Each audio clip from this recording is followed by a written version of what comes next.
Trump rally that he inspired those that were around him to march on the Capitol.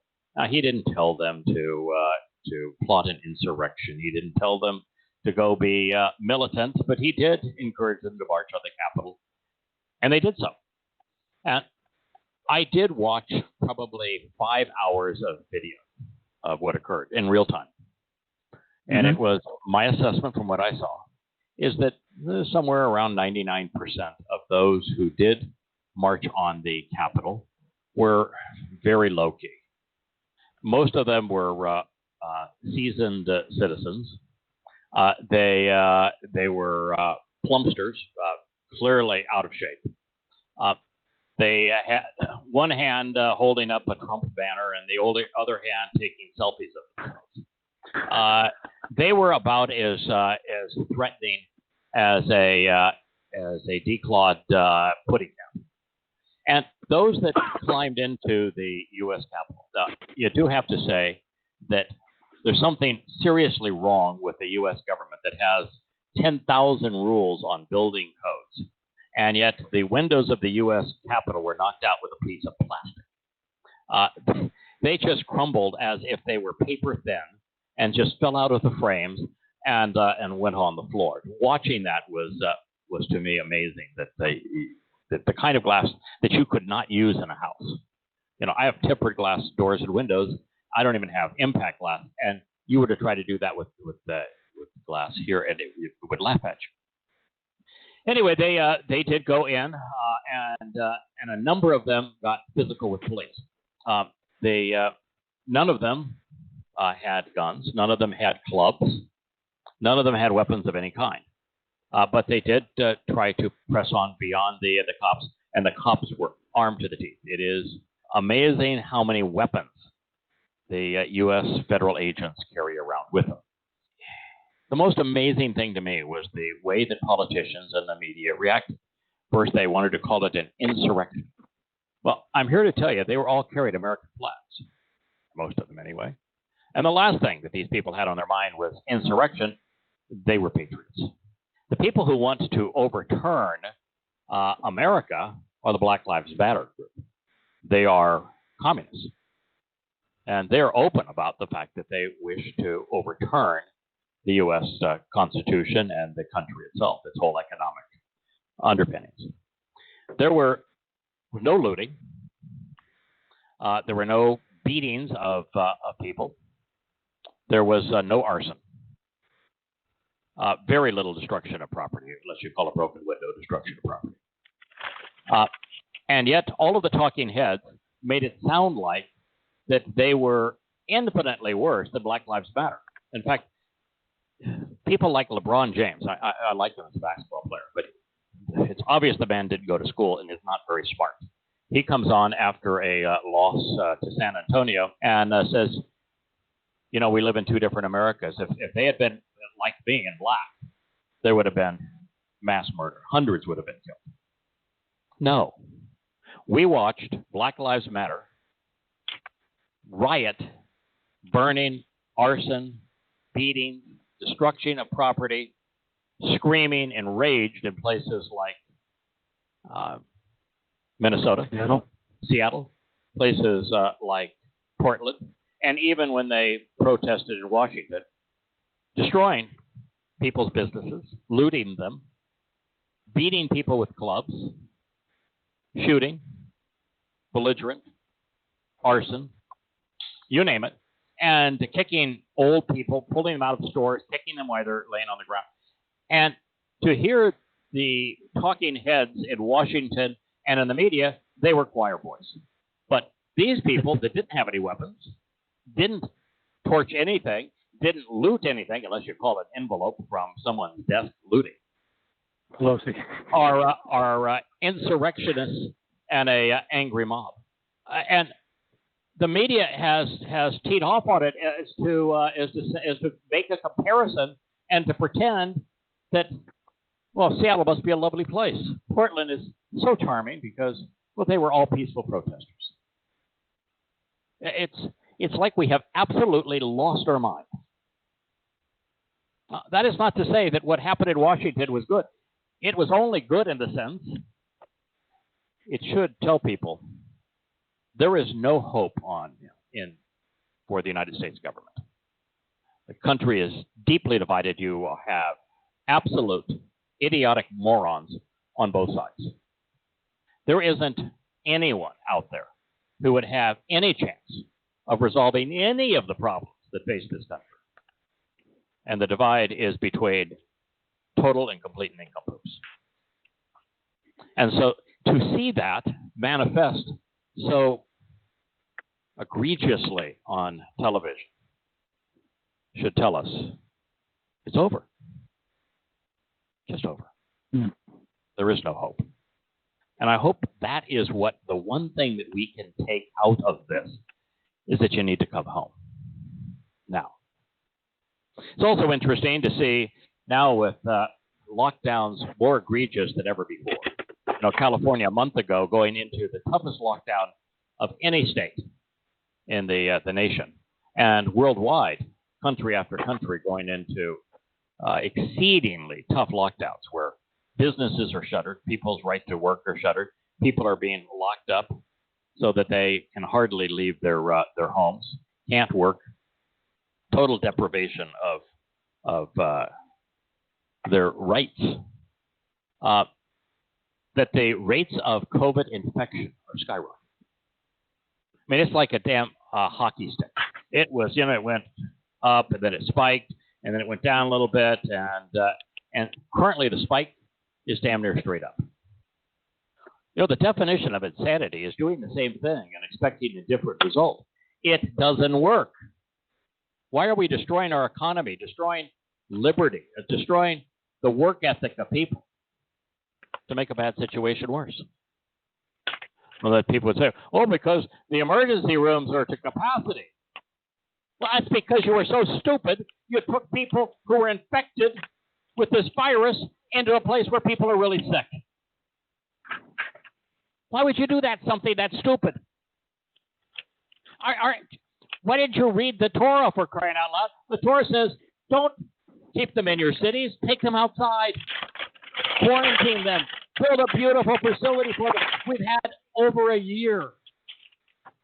Build quarantine hospitals. Take the sick people such that they don't infect other sick people. It isn't that hard. And let everybody else work.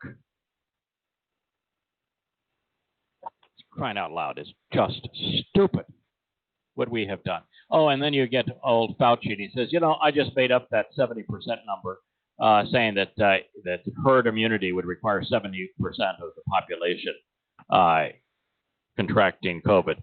And I said, when the numbers came out and said, in fact, I think he said 80%. He said, when the numbers came out and said, it's much lower than that, I figured I could fudge it and no one would matter, and it would be good for people to see it that way. Deliberately lying. I don't know what to say. Now, there is, for those listening or wondering, they now have a number of vaccines. We've talked a little bit about the fact that it's a messenger RNA vaccine. It's unproven. It's something that never has been used in all of human history. COVID is real. Its mortality rate probably isn't just individual mortality rate, apart from people who are dying of other diseases, that they die with COVID because of the other diseases. The mortality rate is probably a little greater than the flu. It does have a greater RO effect than which is its tendency to be contagious than the flu. But it is a real virus, and it is contagious. And some people that get it have long-term negative effects. Most people that get it are asymptomatic. Speaking of idiots, the Democrats want to impeach Trump a second time. This time for insurrection. Now, the fact is they have a Democrat-controlled Congress, so they will likely get their impeachment, and they will tell each other how wonderful they are for saving the democracy as a result of that. The Senate, of course, is not going to approve it, and he's out in a week. So why are they just trying to stir people up? It's like the left is rabid with their anti-Trump hatred. Was there probably some election fraud? Yes. All the absentee, the new format of unsubstantiated absentee votes in those battleground states likely created enormous amounts of voter fraud. And while it was ripe for fraud, and the people that are playing the game would lie, cheat, and steal, even if it wasn't necessary. Probably was a lot of fraud, right? So the only real risk of Donald Trump was what actually occurred here in this last week. And quite honestly, if you put what Trump did, what he accomplished, he was darn near perfect when it came to Israel. Almost everything. I just read an article from the Jerusalem Post, and it says, it's like Trump came up with plans that were actually written by Netanyahu. I mean, he was just, if you took Israel's, this is what we would like, but we know we're not going to get any of it, and they got all of it.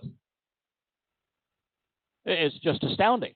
And his animosity towards China was warranted.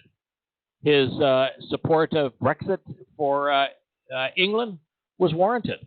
His making trade such that the United States isn't an absolute doormat and patsy was warranted.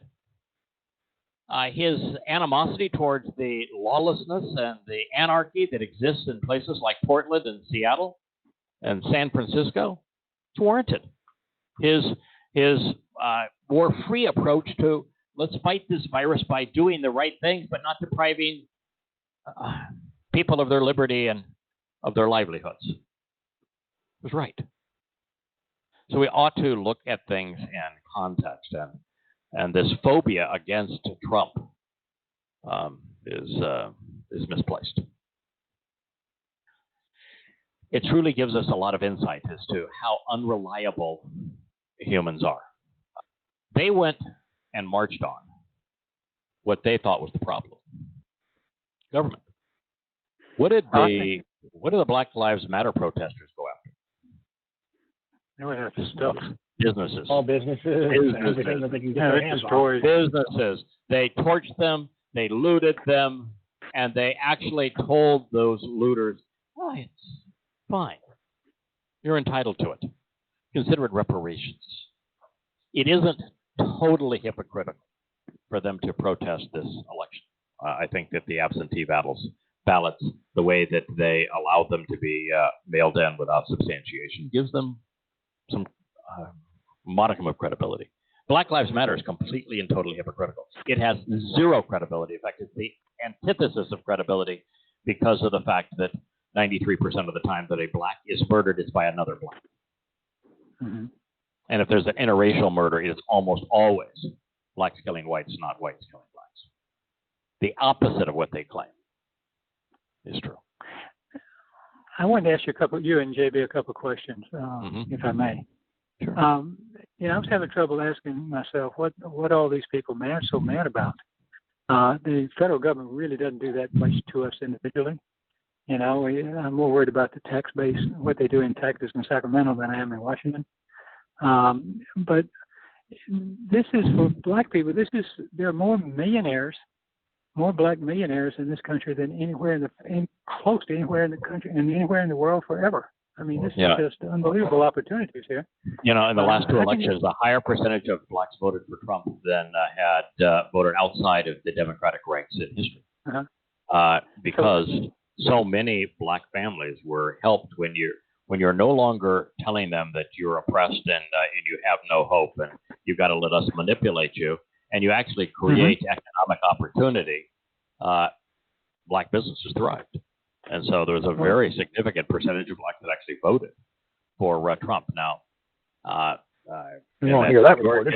And the Georgia senatorial runoff, that was not the case. What turned that is that blacks again were herded by Democrats and hoodwinked into believing that they were better off with those who actually treat them in a manner that is racist.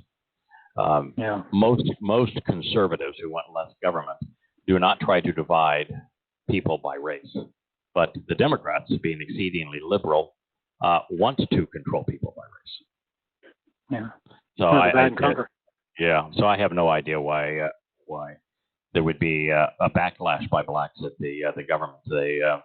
They are taxed disproportionately little. They receive disproportionately more, almost 4 times more per capita in federal support. There are all manner of affirmative actions programs. Small business loans are specifically designed to favor minorities.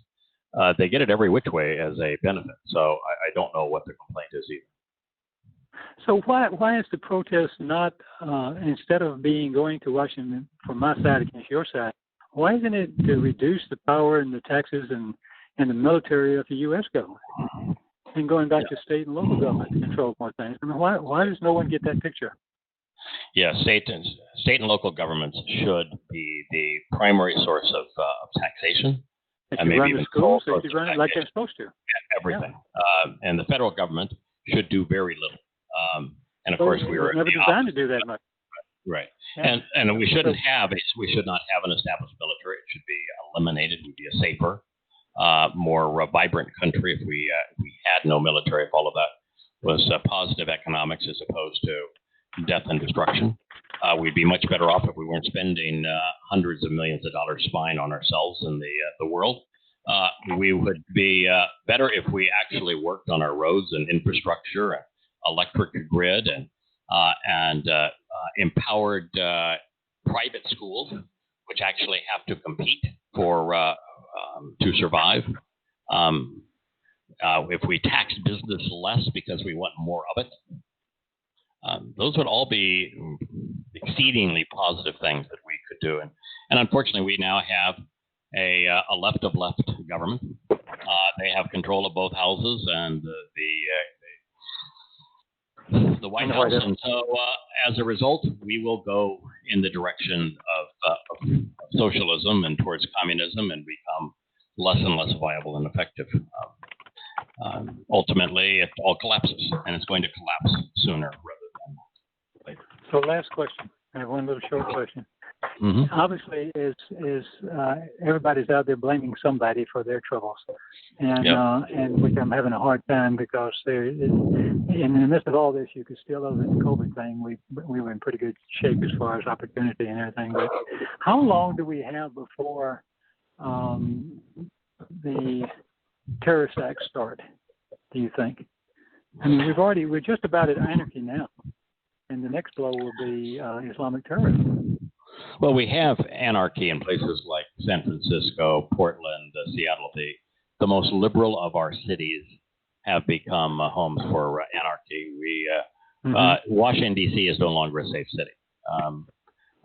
When the Black Lives Matter were going through Washington, the very politicians that were able to go back into the Capitol and have their vote that same night were harassed to the point they thought they were going to lose their lives by angry crowds during the Black Lives Matter. So we do have anarchy in many places. And by the way, when a LeBron says, if those had been black people, they've been an entirely different result. No, they were white folks. They were not armed, and they were absolutely driven out of the Capitol. They were there for about 2 hours of selfie remembrances, and they were driven out at gunpoint with tear gas, with billy clubs, with the National Guard coming in, with police brought in from every place nearby by the busload. And when the Black Lives Matter folks went into cities, they were essentially the cities were ceded to them, and the blacks the police withdrew. So it is the opposite. Yeah, right. It is the opposite of what the LeBrons, and it hurts me to say this because I've long been a sports fan, and LeBron was one of my favorites to root for, and so it hurts me to see him become so belligerent and so wrong in his perspective. He has just lost sight of reality, and of course it's makes him popular in the media. But might even make him popular with other players in the league. Might even make him popular with liberals across the country. But being popular and being right are very different things, and we just have so few people that are right. Good night, everyone. Happy Shabbat.